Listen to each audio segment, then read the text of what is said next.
gata zaitun ni yar lelan baba na gode ko kauna wanda kake nuna min yar gata na zaitun sani yar lelan baba ko gefe na zauna ban san ki da yin kwalla me suna na zaitun kuma yar baba zaitun mai share hawaye na shine abba zaitun a taɓa ni na nan ba zai kyale ba zaitun komai na zai tafi ya ce mini madalla ya ta zaitun ta so ni wasa tafa yara suke yin sa kowa ya taɓa minke zai sha tasa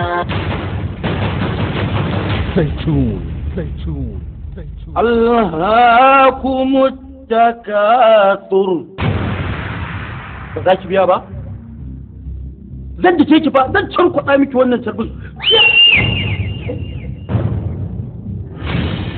ban gane yaya kaga biyan ka bane ko ga wannan saboda Allah bai baka haihuwa ba zaka zo ka sami ita kana zaluntar ta.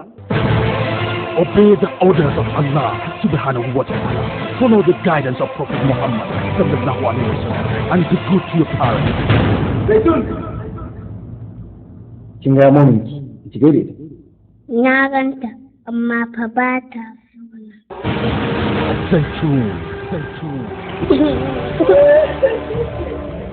Zaitun idan ta fara wa yarinya na fada yadda ka san ta samu wata budurwa da ta mallaki hankalin kanta haka za ta lullube ta fada duk yadda kake kaunar Zaitun baka kai ni kaunar ta ba yace tun yana karbi ake nan kusa shi. The banners of Kashiwa of New Entertainment on track again with yet another excitement. Zaitun, the spoiled child. yayi wannan abincin ba a daɗi Abin da yarinyar ta faɗa ko ba da ya bane ni kai na turawa kawai nake cikar ka mutu. She's extremely irrational. She respects no one. She's rude, adamant, defiant, and stubborn. Zaitun. She hates, detests, and disrespects her biological mother. Zaitun.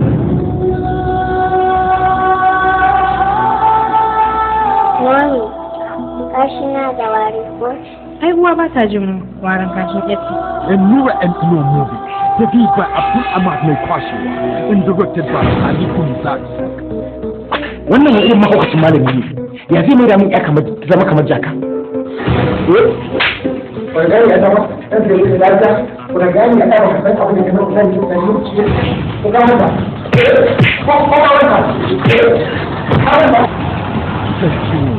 me yasa ba za ka ga laifinta ba ya za a yi ka ringa daure mata gindi idan wannan kulawa da nake nuna wa ƴata shi kike kallo a matsayin ina sangarta to an sangarta. Zaitun, teach your children good morals or regret spoiling them. manzon Allah sallallahu alaihi wa sallam ya ce ka bi uwa ka bi uwa sannan ka bi uba Zaitun.